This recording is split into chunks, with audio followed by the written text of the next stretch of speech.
Welcome to the Spirituality Now podcast. I am your host, Yvonne de la Flor. And today I have a very special guest for me. He's a teacher, a Zen master that I was really honored to meet in 2023, and that really created a pivotal shift in my life, in every single area of my life. So I'm really honored to have him. Today, our guest, his name is Meido Moore Roshi. Meido Moore Roshi was a disciple of the late Zen master Tenzan Toyoda Rokoji, under whom he endured a severe training in both Zen and traditional martial arts. He also trained under Dogen Hosokawa Roshi and later under Tenzan Toyoda Roshi. All three of these teachers are in the lineage of the famous Omori Sogen Roshi, perhaps the most famous Rinzai Zen master of the 20th century. In 2008, Meido received the Inca Shame, or Mind Seal. He's the abbot of Korinji Rinzai Zen monastery near Madison that I actually recommend anyone that can go there, visit, experience it, and maybe immerse yourself in it, in Wisconsin. And he's the guiding teacher of the international Korinji Rinzai Zen community. Aside from Zen, Meido is ordained in several other Buddhist traditions and works to establish Shugendo practice, places within natural areas in North America. For many years, he was a professional martial arts teacher. He's certified as a Shihan master level teacher by the Aikido World HQ in Tokyo, headquarters in Tokyo. He travels widely, conducting retreats and other events across the United States and Europe. He's the author of the Rinzai Zen Way, a guide to practice and hidden Zen, practices for sudden awakening and embodied realization, both from Shambhala Publications. With that said, let's welcome Meido Roshi to our show. You are listening now to the Spirituality Now podcast, the show that is solely focused on practical spirituality, leadership, and mindset skills with the aim and purpose of supporting you master your life. Welcome to the Spirituality Now podcast.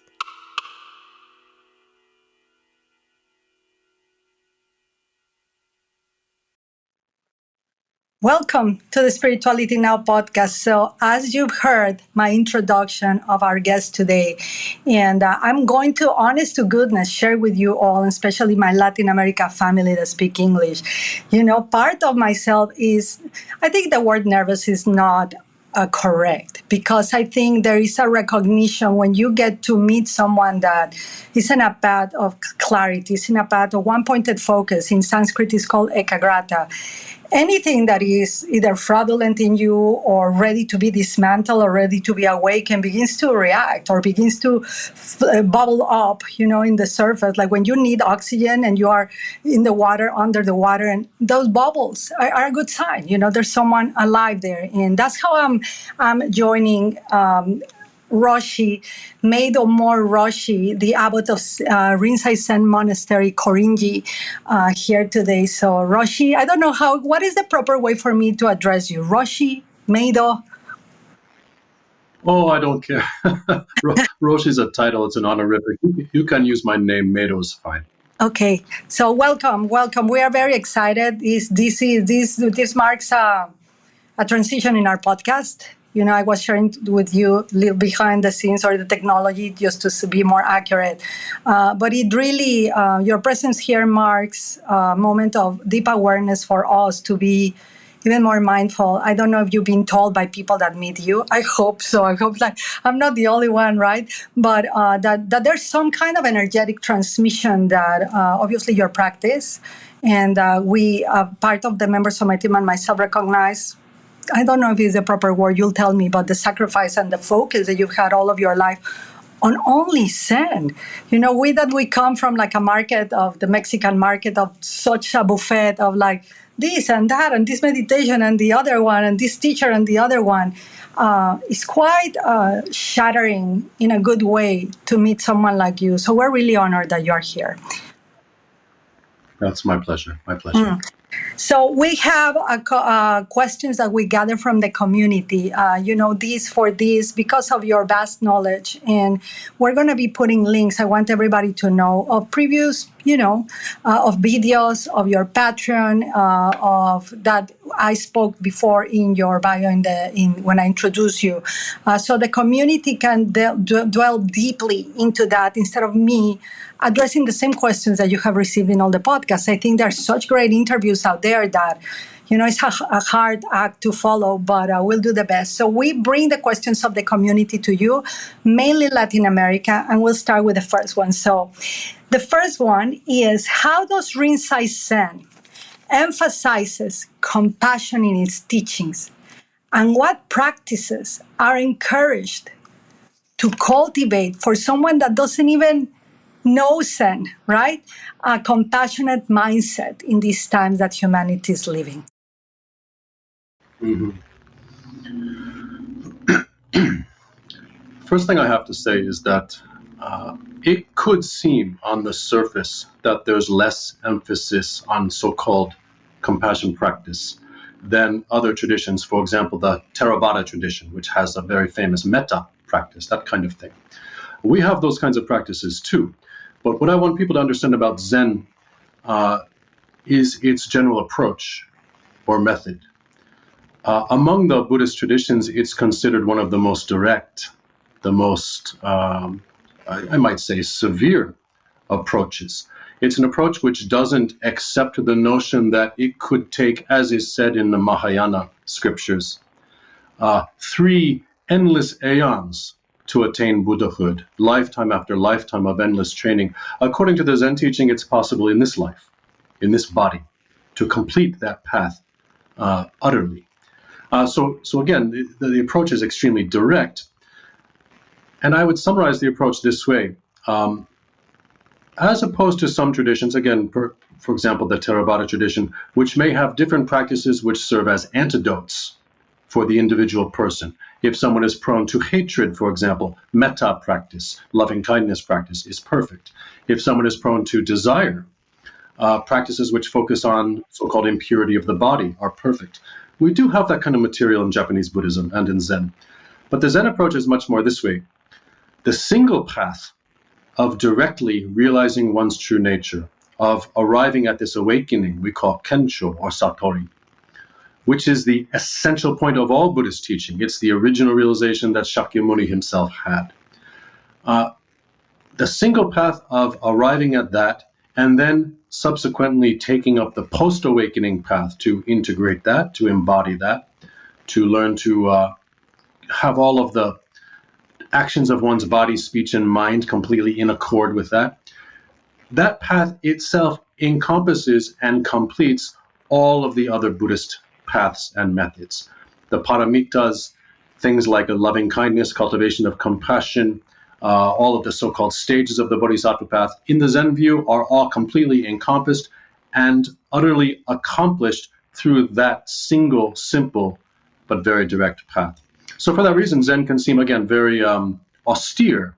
It has a very laser-like focus, which I think is its great value. Life is short. We don't have time to mess around. But that being said, if we say that awakening itself is the entrance gate of the Zen path, it's not the goal, it's not the fruition, it's only the starting point. It's the place at which we can say we're really doing Zen. Automatically included within that is the foundation of great compassion. And all the great Zen masters talk endlessly about compassion. We are constantly reciting and contemplating the 4 Bodhisattva vows. We are constantly dedicating the merit of our practice to others, our iconography, our monastic culture.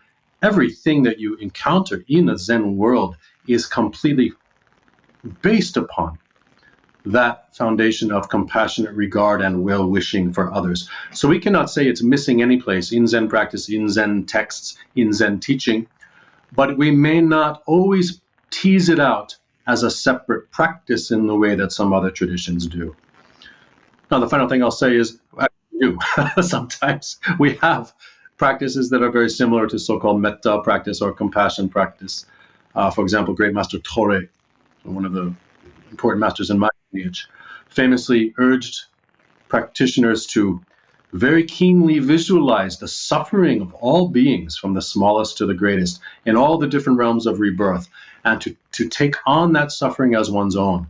And that by doing so, he says, great compassion is bound to arise. So from that standpoint, I have to say, compassion is the beginning and the end of the path. It's the aspiration, the motivation of the Bodhisattva vows that causes us to enter the path. And the ending of the path itself is that dedication to compassionate activity for others. We don't practice for ourselves at all from the ultimate standpoint. So Zen is Buddhism. Zen is Mahayana Buddhism. Beyond that, Zen is not common Mahayana. It's what we call the Ekayana, the supreme one vehicle. But all of those traditions, without exception, take the compassionate regard for others and the dedication of one's existence to others as the foundation. Zen is no different than that. So from that standpoint, I can say it almost, as a practitioner, it almost seems to me a silly question. It's not. I don't mean the person asking it was silly to ask at all. I understand why that question could arise.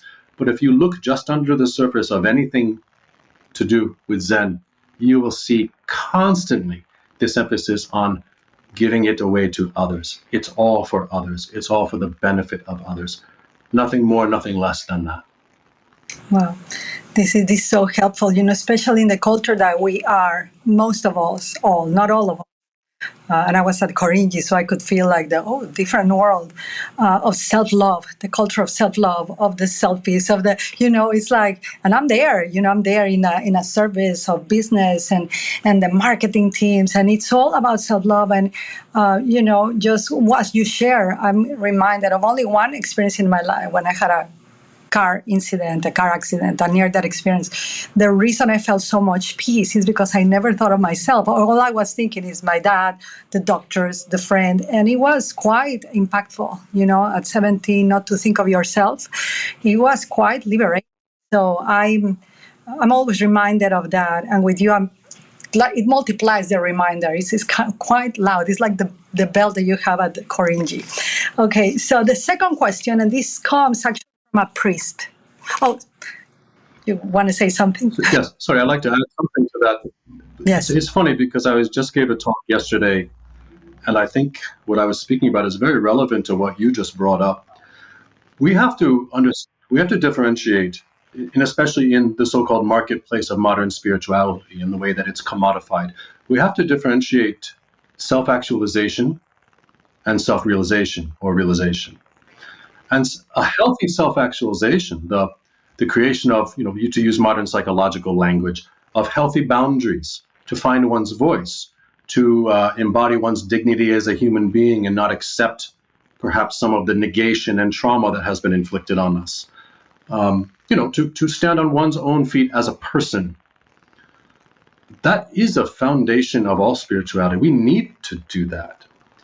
But then we have to understand that to enter into self-realization, the actual path of spirituality, is completely against the stream of human society. It has nothing to do with what can be sold. It has nothing to do even with what is attractive to people. In fact, if it's genuine, it will make most people fearful and uncomfortable. We have to have, in other words, a healthy self that we can then transcend and let go of in spirituality. If we don't have that, that's a problem. A problem in the marketplace becomes when people project that project of self-actualization, which at the end of the day is still very much about I. It's very much part of the project of self-reification, creating my history, telling my story. It ultimately, we have to say, can become a kind of narcissism. If we project that project onto spirituality, then we go down a dark path, a very dangerous path.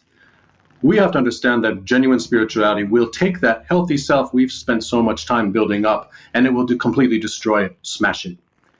In other words, we must transcend. We must let go even of that, even of our history, even of our desires, even of our comforts, even of our wish to be successful.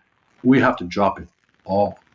Spirituality which doesn't call upon us to do that, to my mind, is false. That's a very important point. And again, that's why the Buddha said his path was completely against the stream of human society, against the stream, not flowing with at all. Wow. Is it okay? Blessed to have this, I got to myself that I'm interviewing you. Okay, the self again. All right. So number 2 is from a priest. Okay, it's from a priest that is actually, he is really open to Zen. He was a really Catholic priest for many years. He's 72. He wanted me just to share that with you. And I sent him your book, The Rinzai Zen Way, and he read it. So he asked this question: in your experience, how does sectarianism, because he experienced it a lot in the church, okay, impact the broader Buddhist community? And what steps can be taken to foster unity among different traditions? We like to say that Buddhism is beyond such things. It's certainly not. It exists within the human world. And depending on the politics or the conditions of any particular era in history, we see expressions of strong sectarianism, even conflict. In Tibetan Buddhism, for example. In Japanese Buddhism, especially since the Meiji period, 19th century, kind of a hyper-sectarianism. And it's not generally sectarianism of difference of core doctrine or core view, but it can be the difference in method, difference in approach, difference in politics, difference in who has what resources. It falls very much into that kind of petty realm, same as any place else. But I think that Buddhism has a strength in that we all go back to the core realization of Shakyamuni, the historical Buddha, as our model, and not as a savior figure or a deity, but as someone who did something that we ourselves must do, because that realization he had is accessible to each of us. That's kind of the unifying glue, I think, that helps Buddhism to avoid the worst of sectarianism. We recognize that each of us, while deluded, while having our own preferences, prejudices, and so on, is also fundamentally Buddha, and must each of us actualize that. No one can do it for us. No sect can do it for us. We have to do it individually. So that's a nice aspect, I guess, that again has helped us avoid some of the worst of it. That being said, how to emphasize or how to bring the traditions together, how to foster unity, I think it's just human meeting. Human meeting is important, and not just between Buddhist sects, between Buddhism and the Abrahamic faiths, for example. I've had a lot of exchange with Catholic priests, with Protestant ministers, and especially with Catholic contemplatives, people doing, hardcore monastic training, Carmelites, Trappists, and so on. And we find we're using, while we are, sometimes different language, we are talking about many of the same things, many of the same experiences. Even if we cannot let go of the very real differences in view, at least to acknowledge that this other human being across from me is also sincerely pursuing their path and has some commonality of experience with mine. That's enough. So I really would encourage anyone who wants to foster that kind of unity across any traditions, set up events where there's that kind of face-to-face human meeting, and people can find out how their language differs, but their experience matches. There was a great event like that you may have heard of. There's a book about it. It's called The Gethsemane Encounter, where primarily Catholic and Buddhist contemplatives, including the Dalai Lama, met. And I recommend everyone to read that book. Quite inspirational to see, again, the commonalities that they arrived at, sometimes surprisingly. I think that's easier to do than we believe. We just have to make the effort to foster those kinds of meetings. Right. Wow, great response. And this just has become choosing so many questions. But this leads me to a question that a nun sent us. Okay, she's a nun. She actually lives she's Latin America, living in Assisi, lives very close to the San Francisco monastery. And she asked this question: can you elaborate on the differences between monastic and lay practice in Rinzai Zen, just briefly, and how they complement each other. She was more adamant to know the complementation of the lay and the monastic. And, in the Zen tradition, especially as it developed in Japan, that line can be blurred a bit. A period of intensive monastic training is considered quite wonderful and necessary for people who wish to have that vocation of being a clergy or guiding others. But there's also, really not just in Japanese Buddhism, from the beginning of the Zen tradition also, there is this ideal of returning to the world. One may go up to the mountain, but then the fruition, the culmination is to come back down and, as we say, enter the marketplace. I don't mean the marketplace of selling something, but the marketplace being a place in an ancient Chinese village where all the people are, and there's wine shops and butcher shops, all the things that are considered impure and that monks and nuns are not supposed to engage with. You go there and you sit with the people covered with the same dust as them. And that is our bodhisattva activity. So we have that kind of idealism in the tradition, in that even monasticism is deconstructed.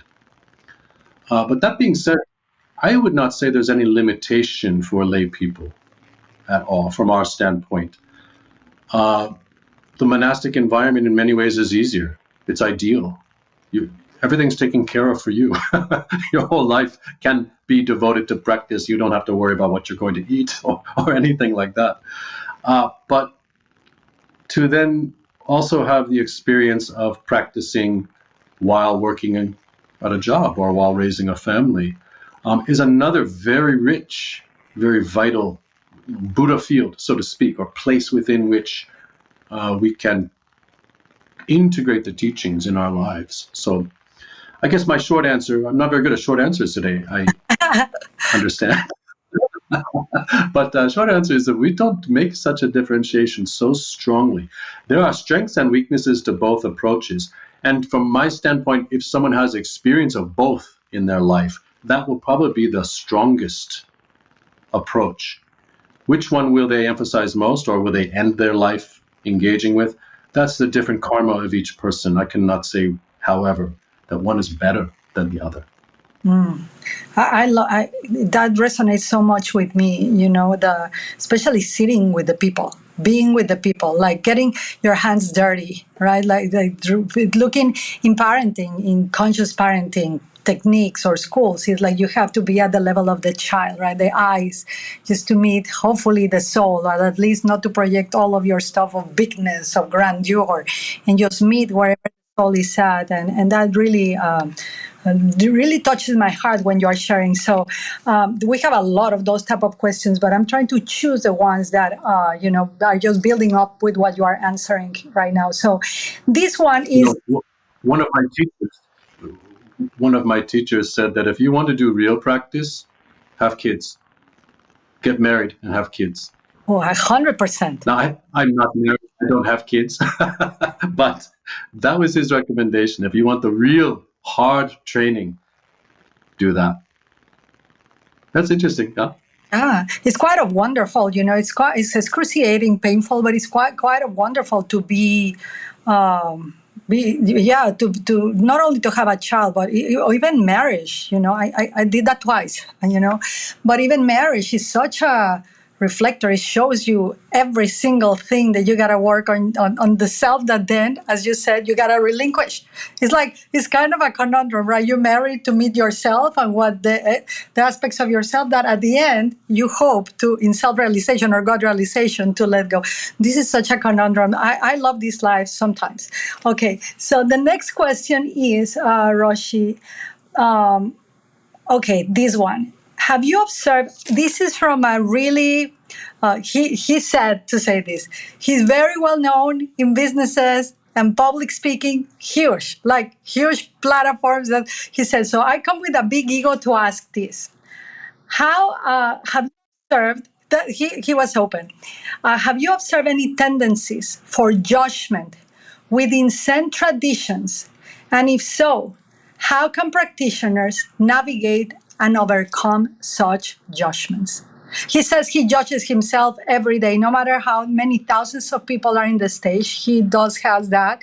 He's like, I never have, people see me as successful, but when I'm at night alone, because I send them all your book before this, right? He said, I just feel really judged, not only by others, but by myself. So he doesn't get the courage. It has happened to me too, the courage to even reach out to you or go to a monastery, because he's already judging himself about the possible judgment that he may receive from these traditions.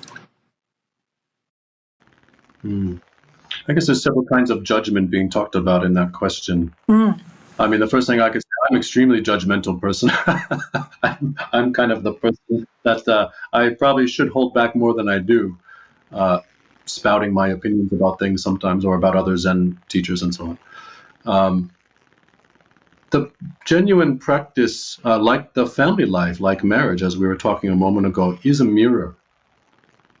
It shows us our own strengths and our own weaknesses. So that tendency to self-judge, and then even to judge oneself for self-judging, it starts spinning off. You know, we notice that we're self-judging, and then we fall into that again, and then we beat ourselves up over that too, and it just never ends. That's a common problem in meditation practice. Someone will be working on a particular method that they've been assigned, for example, and they will start to notice that there is a part of their mind which is doing the method, but a part which is standing aloof from the method, watching themselves do it and judging, are you doing well, are you not doing well? Oh, that was good, oh, that was not so good. It's a very common phenomenon. And what we try to tell people is, again, you don't need to judge even that fact that you're doing that, but you notice it. And when you notice that, it simply means there's a part of your mind which has not surrendered to the practice, which has not thrown itself into the practice. So when you notice that part of you standing apart and judging, just bring it back in. That's a very important principle, if we can learn that through practice, because no matter what, we are all deluded human beings. From the standpoint of the Buddhist teaching, we would not be here if we were not completely deluded. We're all starting from that basis. Genuine practice, as I said, is a mirror which will show us that, and it's hard to see. It's excruciating sometimes. But if we cultivate the attitude of a trainee, of a spiritual practitioner, which is not to judge the conditions, judge the other people, judge the environment, judge what has happened to me, but to use all of that as a mirror. Well, I may not be able to control those things, but I can control my reaction to them. What is it about me that I need to work on that I am so disturbed by that, or that, or that? So in other words, we use the conditions not to blame others, but to refine ourselves, to sharpen ourselves. That's a fundamental approach of a practitioner, right? A normal person, if our life is like a sword blade, a normal person uses life like a stone, and they dull themselves. As a practitioner, we train ourselves in a certain way. Whatever we encounter, even if it's painful, we use it to sharpen and to polish. That's a basic standpoint of a practitioner. But if someone like that gentleman, if he notices that habit of self-judgment and self-sabotaging through judgment, there's no reason to think that there's something wrong. Just recognize that, oh, that's some part of me which is not throwing itself into the task at hand, that is not unified in my aspiration or my intention. If someone likes to come to try to Zen practice, but they hesitate to do so, for example, because they're judging themselves even before they arrive, they will have to find the strength within themselves to bring that part of themselves back in, unify themselves, charge straight ahead. There's a image that is traditionally said to illustrate the spirit of a practitioner. It's a very good one. It's a little martial. But a samurai, a warrior, on horseback, sword held up to the sky, charging into a line of 10,000 enemies alone. That is the energy, the spirit we need for real practice. There's no part of that warrior charging who is thinking, oh, maybe I should turn my horse around. Oh, I wonder if I look good. I wonder if they're judging me. There's that kind of a deep commitment. Yeah? I guess that kind of thing only comes when someone's existential questioning becomes so strong that they have no other choice. If we look at our lives and we understand the facts of transience, the fact of our own death, the fact of our own ignorance, we might be able to give rise to that kind of fierce determination which lets go even of self-judging. I think someone who arrives at that point is ready for practice, just as the Buddha was. He left his own family, he left his new child, because those questions haunted him. We ourselves need to arrive at such a place, then we're ready for real spiritual practice. My mind right now is like, in total, my whole cells are like, obey, pay attention. What you just said, and I'm going to take a pause on the questions. You brought me to the Bhagavad Gita. It's the first time in my life that I realized, you just said, that's when they begin to be ready for practice. It's like a splash of cold water of you thought you were practicing. No, this is when you get ready to begin practice. This is when Arjuna pays finally attention to Krishna of living. You're not killing your family. It was an aspect of the self that he was attached, right? In the epic war that he is called by Krishna to go in the battle, like that warrior, like that samurai that you are saying, with the courage of trusting, right? He's not only his teacher, but that Buddhahood principle, that bodhicitta essence in himself. So, I'm doing my best just to stay put here right now, Meido, because it's such a powerful transmission, it's a realization. I'm recording live, dang, it's like these are the things that you need to either to be in private, to realize, or not. Wow, that's very powerful, and especially the call for courage. And I think that's the first thing I told you. When I met your teachings, I was like that I couldn't believe the amount of courage that requires to encounter a teacher. I've never seen it before, because I think that honestly, the 1,000% commitment hasn't been there. Not 100. I think it needs a little bit more. And I'm just dipping my toes in that water. I'm beginning to feel where is that courage? Where and what is it? What is that? So, which will lead us to the next question, because a lot of people asked about that. So, wow. Okay, gathering myself back just for the purpose of the interview. So, have you observed? What have you observed on the role? And this is a mother; she's about to have a baby. And what have you observed on the role of self-awareness, or what role does self-awareness have? Because she's very aware that she has to let go of the self, and now she's becoming for the first time a mother. She's like, this is challenging me to go of the self that I knew I was. It's calling me to now be a mother of another human that I have no clue what this human is going to do, what he's going to believe. It's a boy that she's going to have. So she's like, what is the role of self-awareness in fostering compassion for others? And how can she cultivate those, I'm translating from Spanish to English, cultivate that self-awareness without dwelling into herself? It's a kind of polarizing and polarity question, but she really genuinely cares, because she's going through this transition of becoming a mother for the first time and realizing that the self she knew is about to die. That's what she said. What? We don't need to say self-awareness. It's enough just to say awareness. And we don't have to let go of the self. That's the kind of language we find in some modern spirituality, which is really misguided. As long as we have a body, we have a self. You cannot let go of the self. You cannot destroy the ego. That's another kind of language which is used, and it's just nonsense. We have to see through it. We have to see clearly what it is, and that within it there is no permanent, stable, unchanging so-called I.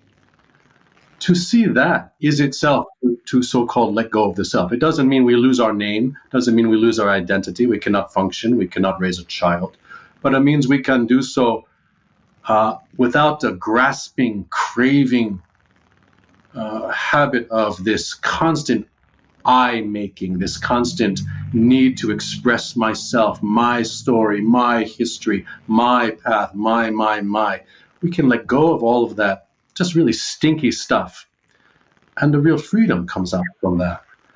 And, someone, again, I don't have the experience of having a child, but people I've been close to, obviously, who have. What greater opportunity is there for that than that experience where your whole existence for some period of time is given over to another being? That is a remarkable training. That's a real compassion training, or can be. So I don't think a person in that situation is lacking anything. Again, it takes a kind of, back to this word courage, it takes a kind of courage, but the courage comes from just seeing things clearly. We don't have to manufacture an artificial courage, but if we just look at our lives and what we can observe, putting aside belief or hope or faith or whatever, we know we're going to die. We know everyone we love is going to die. We know anything we can accomplish is not going to last. Any title I can have is worthless. Any material goods I gain are not anything I can keep, and so on and so on and so on. And within all of that angst, there's nothing stable that I can stand on, which is this so-called I. If you accept that kind of stuff, we can say you're a Buddhist, but it doesn't matter if what you call yourself. It's just common sense observation.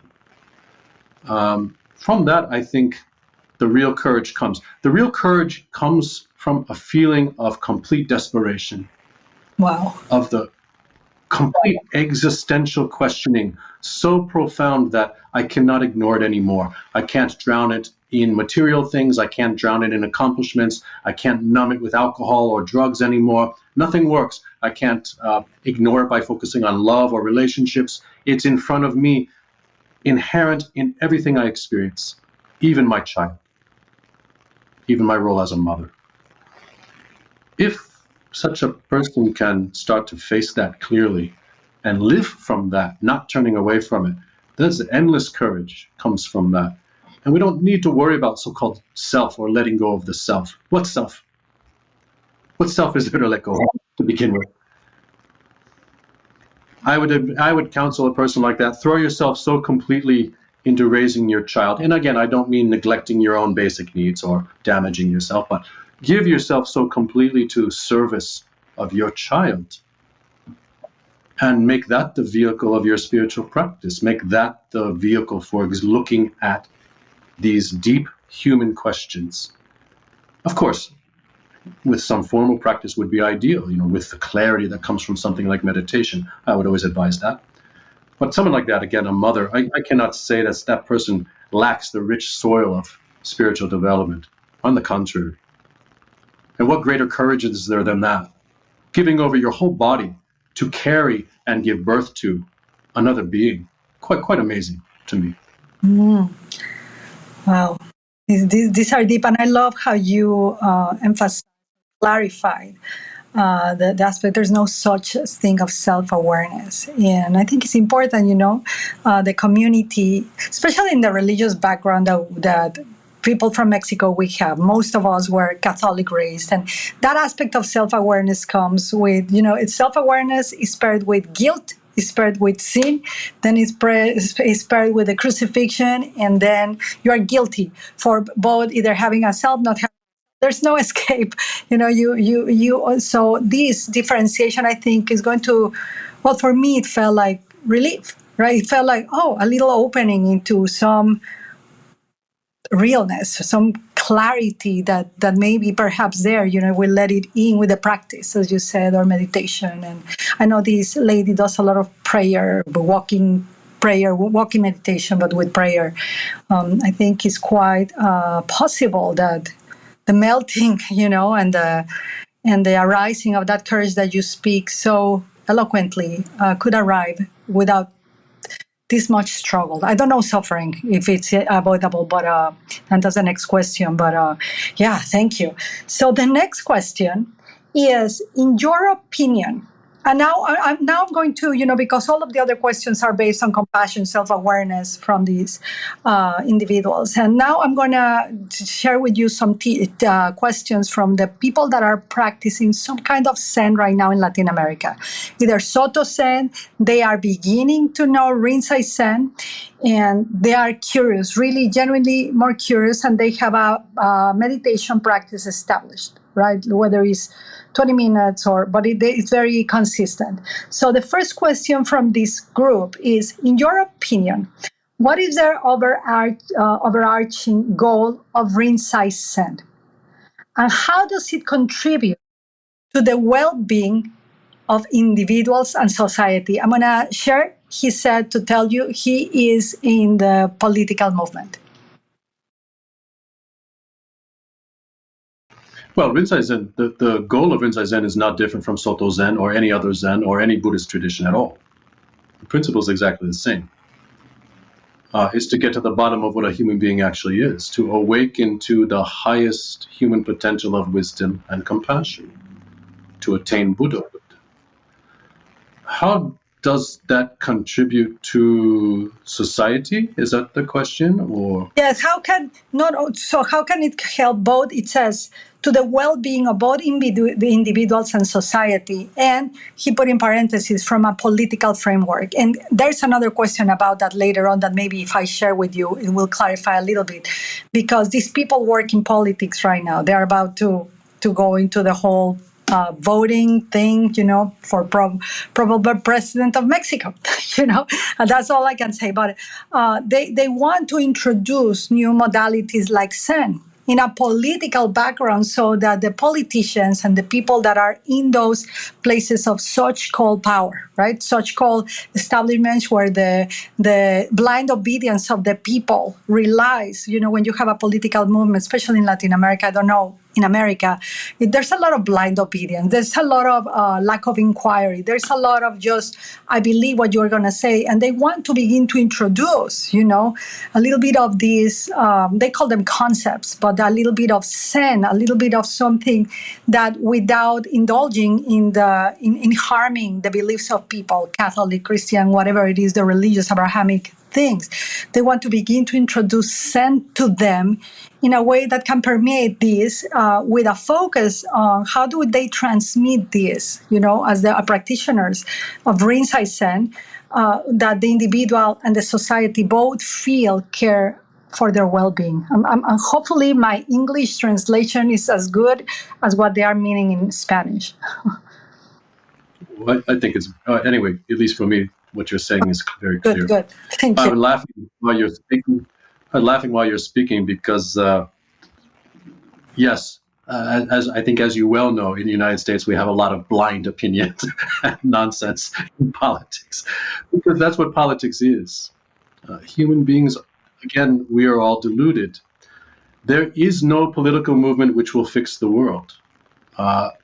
We should strive to bring more compassion, more clarity, more community-minded focus rather than individual narcissistic focus into all of our political activity.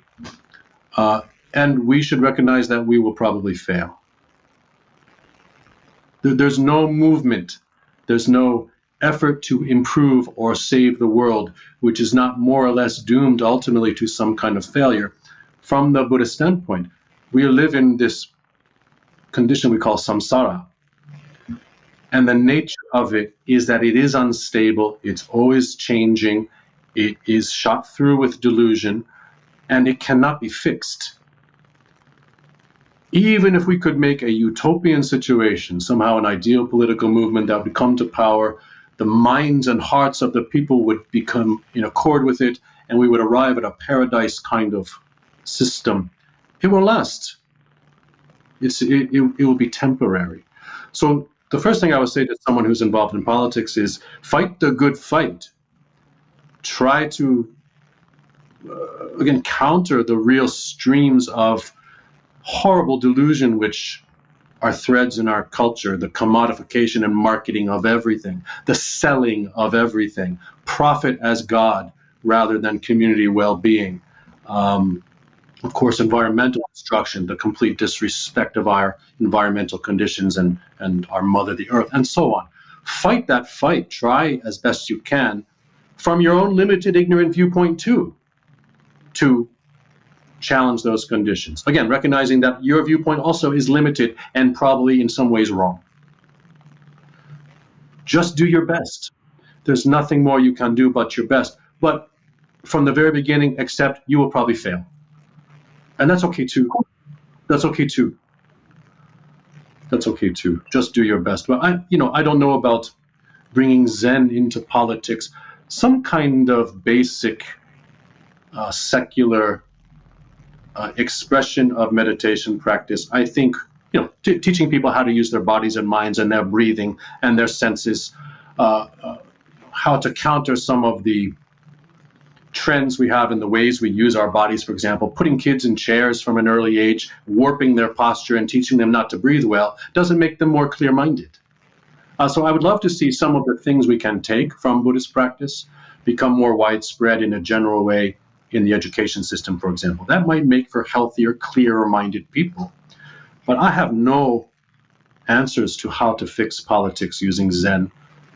I really, really don't. But again, from speaking always from a Buddhist standpoint, which is my limitation maybe, but none of it's fixable to begin with. So we have to be prepared to fail. And there's a nobility in trying anyway, in doing, again, just doing our best.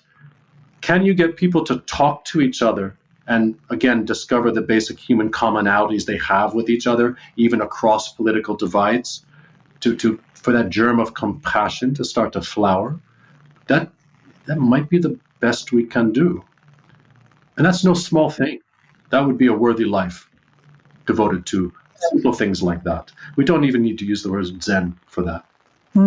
I love this, Roshi. And one of the things, that this reminds me of your sharing is the importance of impermanence, right? That you've been sharing it a little bit. And I remember someone interviewed you where you shared that when you were a little boy, right? You were in the forest and you saw the carcasses. I think that's how you said it in English, right? Of an animal that began to die, and you kept visiting until it disintegrated. And if we remember that impermanence, don't you think that in politics, in anything, if we remember, don't you think that the existence that we have in this world of suffering, samsara, in the aspiration of nirvana, illumination, or the real, whatever that is. I haven't reached it, obviously, but the realization of that Buddha nature.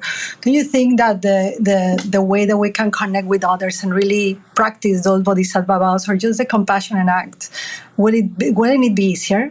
But in politics or in anything that, whatever label it is, wouldn't it be easier just to, if we remember impermanence? I have it every moment. It's a torture sometimes. It's not like it's such a great thought to have. It's like, every moment. So, because you have emphasized it during the process of the impermanence of, it's. So what do you think of that, of impermanence? Because that's the next question too. Like a woman that is so afraid that people are going to die. She is in television, very well known too. And she's like, how can I use that in my favor? Which matches what you've shared, right? Like, if this is a world of suffering, which is another of your great quotes that you quoted one of your teachers in Hidden Zen, that I think I shared it so many times that people got like, Yvonne, why do you share that? It's because suffering is a tool instead of being something against us or that we have to relinquish. So you often emphasize suffering as a tool, impermanence as a tool. And what this woman is asking is like, how can I use that? I have terrible panic attacks. This is exactly what she said. Terrible panic attacks every night that the people I love, they're going to die, that everything is going to end, that the political system. So she's in a total panic attack. And the reason I chose this question is because a lot of the state of the world and the state of Latin America is like that, And so if we can bring a little nugget of your wisdom to them, wisdom paired with compassion, I think is where some kind of chemical transformation occurs for people. So, and you bring the wisdom, and I bring the questions of compassion. So what do you have to say about that? I don't know what kind of nugget of wisdom I have, but Impermanence is a frightening from one standpoint, but actually it's a completely joyful understanding to see that, because it's freedom. If there were not such a thing as impermanence, change, transformation, we would be stuck. But as it is, impermanence means, it doesn't mean non-existence. It's not a negation of existence, but it's a recognition that existence is not a thing or a collection of things as much as it is process constantly flowing. That is the message of hope of the Buddha Dharma. Because things are that way, because this I is not permanent, this permanent reified immortal soul or spirit, but it's a process that's constantly changing, it means the direction of my existence in any moment can completely transform. There's no limitation. There's nothing stopping me. There's no boundary that is a barrier to me. I can go from completely deluded to completely enlightened in the space of a moment. So our existence is free like that. And death also is part of that. Of course, in the Buddhist teaching, we recognize the pre-birth and post-mortem continuity. Death is not the turning off of our existence like a television set being turned off. That's kind of the prevailing popular scientific materialist view, is something like that. We do not accept that at all. That was one of the views that the Buddha specifically negated. But it also doesn't mean that there's an immortal I with the name Meido who continues through eternity. What a prison that would be. And how wonderful it is that that's not true either. So there's nothing to worry about with death. The process of death itself, I think one of the great services of the yogic traditions like Buddhism is a deep examination of what actually happens when we die. You die every night. The process of death is not unlike falling asleep in the manner that we experience that every night. There's a moment where the body ceases to move. There are moments where each of the senses turns off. Death is precisely like that. You're practicing it every night. Nothing to worry about. And again, from our standpoint, it's not the end of anything. We sometimes may wish it was the end of something because this endless samsaric wandering itself is so shot through with angst and so-called suffering. But what a great opportunity and freedom it is that we are not permanent, unchanging. Well, it could be that the great fear of death is a tremendously deep thing. I don't mean to make light of it and saying, oh, you can just let go of it by thinking this way, but to examine that we're actually moment by moment, we're completely being born and completely dying.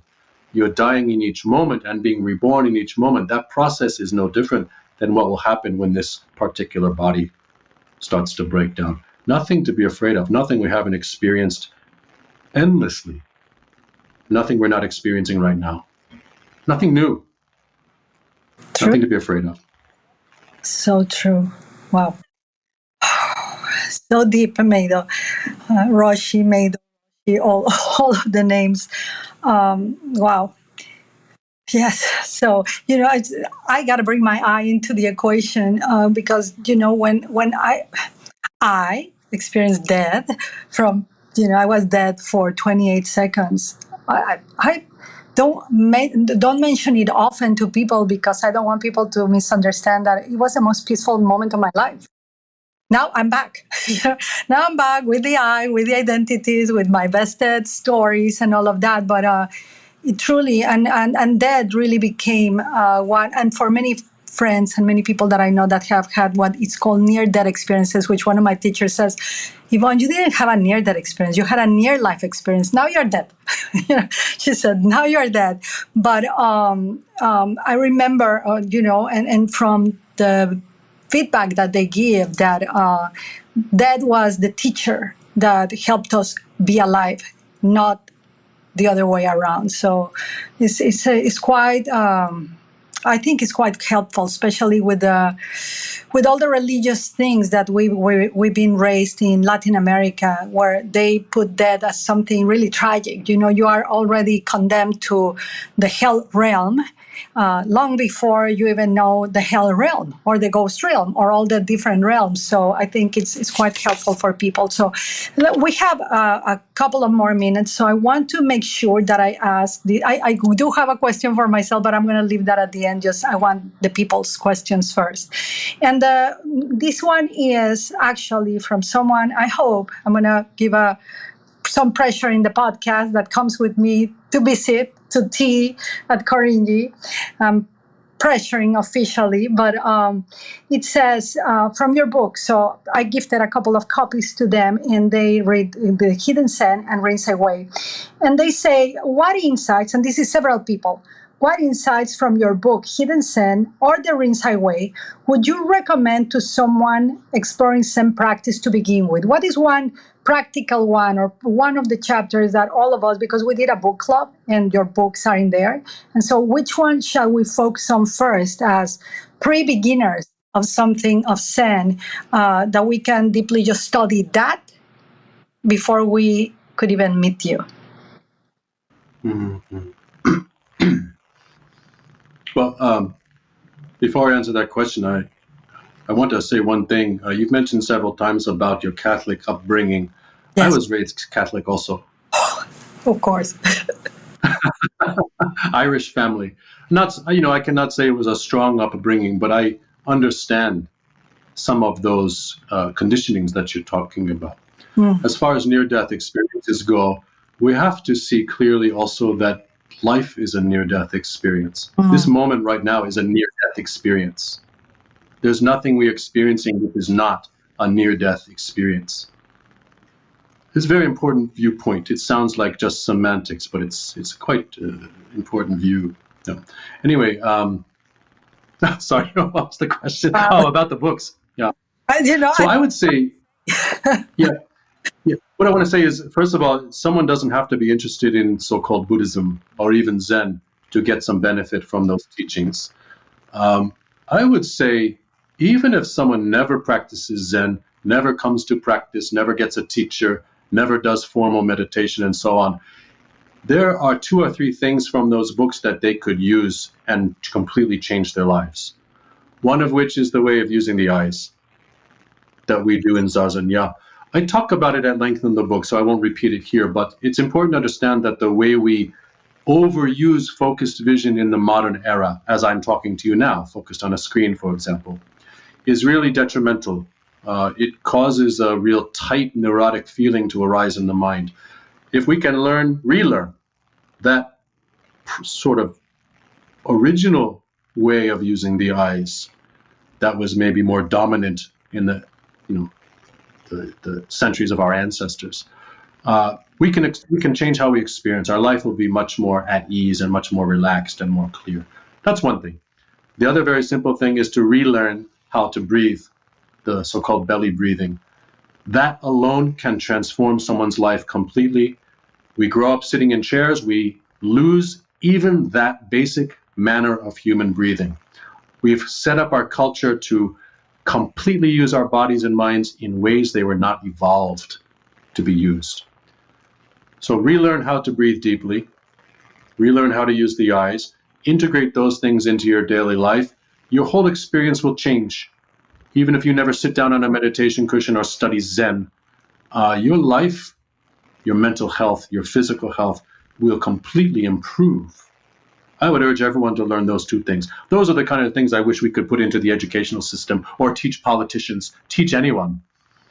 In fact, in February, I'm going to a local company. They're interested to learn about Zen. I won't have them sit on cushions. They're business people. I won't presume that they're interested in that, but I'll teach them how to breathe. I'll teach them how to use their eyes, and they can get the benefit of that clarity, arising from a different way of using the body and the mind. It's enough.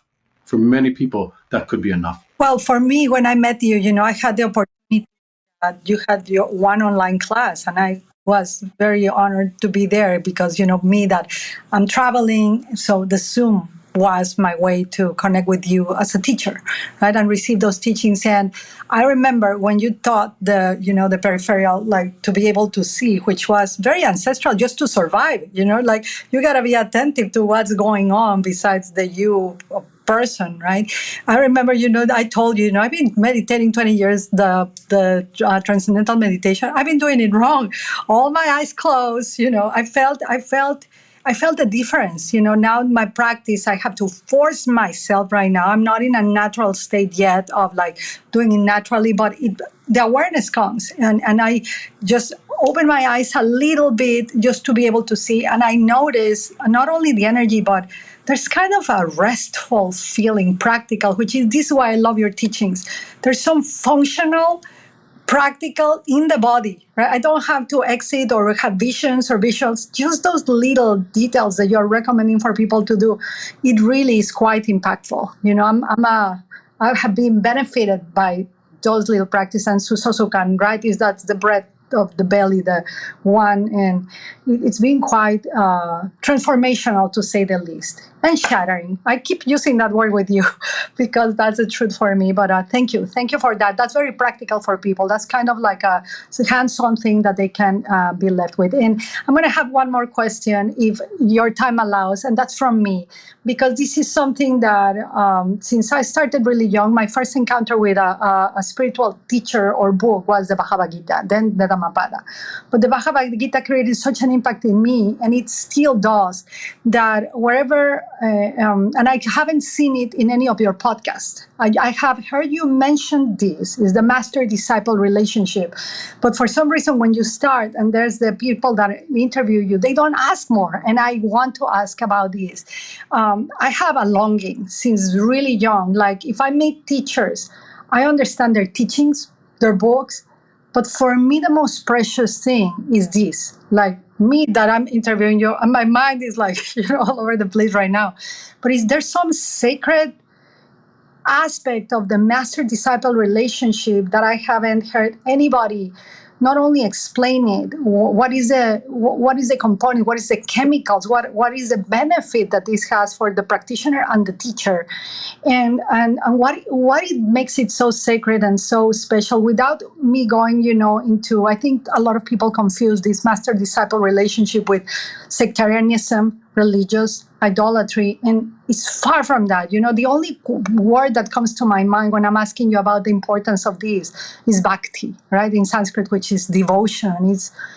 It just transcends. Even if there's no more name, there's no more thought. It's just the act of being with the teacher. For me, it's, you can feel it probably in my voice. It's like it has such a deep longing. So would you share something about the importance of encountering a teacher? I know you had your teacher, many teachers, but one teacher that you said, this is it. And you knew, you had the feeling. What is that blessing? What is the importance of the master, disciple, teacher, student relationship? And it may be that there are some traditions and paths where that is not important, but all I can, again, is speak from the standpoint of Buddhist practice, and that is to recognize that we are minds and bodies. We don't even differentiate those. We usually hyphenate that term, body-mind. That's this existence. Because that is the case, genuine spiritual practice takes place in encounter with other human beings, in community with them. It's not a psychological activity primarily. It's not a conceptual activity. It's not something to be gotten from books or videos. We have to encounter another living being, because the functioning of that body-mind in front of us, of the teacher, becomes the model, and it manifests the qualities of what we ourselves have to embody. This is one of the hallmarks of a so-called yogic path. Buddhism is one of the, what I would call yogic traditions, the shamanic traditions coming out from ancient India. We are trying to catch the experience or the actual state of mind of that teacher.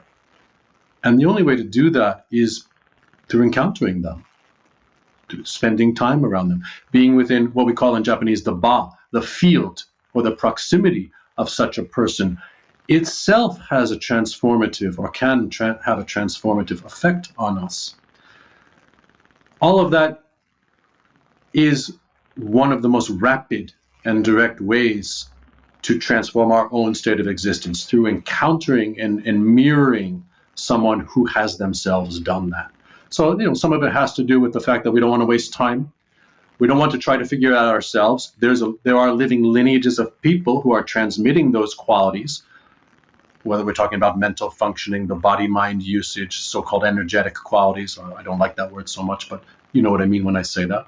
The fastest, most dependable way to catch those things is to meet them, to go to where they are and to encounter them. So it's nothing more mysterious than that.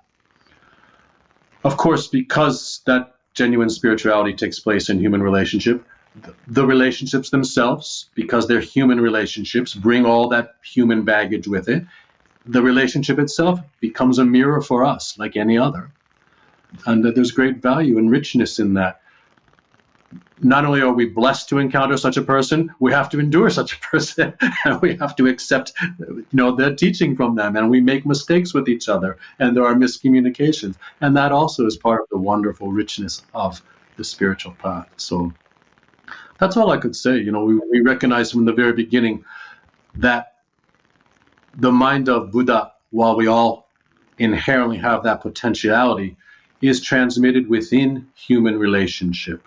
Not by books, not through one's own self sort of narcissistic exploration, but face to face with someone who is going to be that mirror for us and also model the qualities that we want to embody. It's the fastest, most dependable way. It's a precious thing, and we cannot do without it. For better or worse, that's what Zen is. Zen does not exist outside of the living human bodies. We talk about the lineages of spiritual traditions, right? What does that mean? No such thing. There's an idea. Well, those people are dead. They don't exist anymore. But the lineage does exist where? In the living body. And then the student faces that. That's the next link. Zen only exists in the current generation of two people meeting each other. It doesn't exist anymore, even a generation ago. It's gone. Only exists in human relationship. Very important. I think all spirituality functions on that level, even if it doesn't stress it as strongly, or should, must. Does that make sense? Wow, this, you answered everything what I asked. It's all in there. It's so much compassion and wisdom together, which I really appreciate of you. Thank you so much. And I think we're gonna end it here.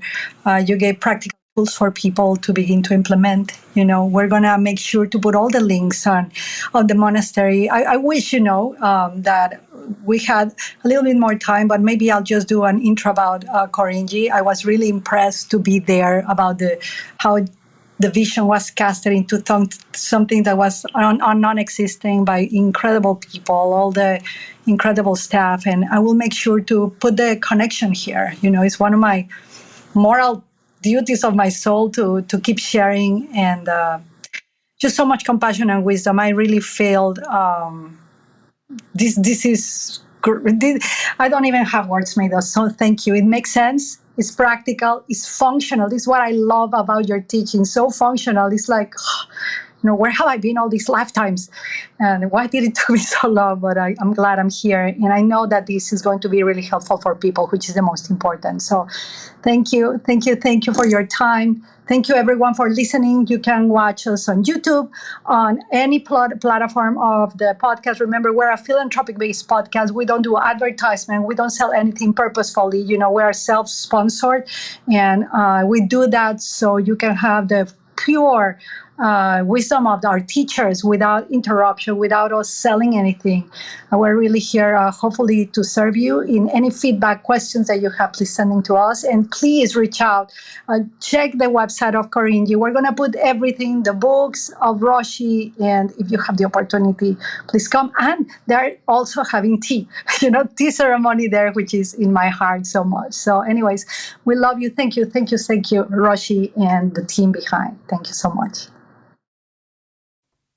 We hope you enjoyed this new episode, and if you did, please leave us a review on Apple Podcasts, Spotify, or anywhere where you prefer to listen to your podcast.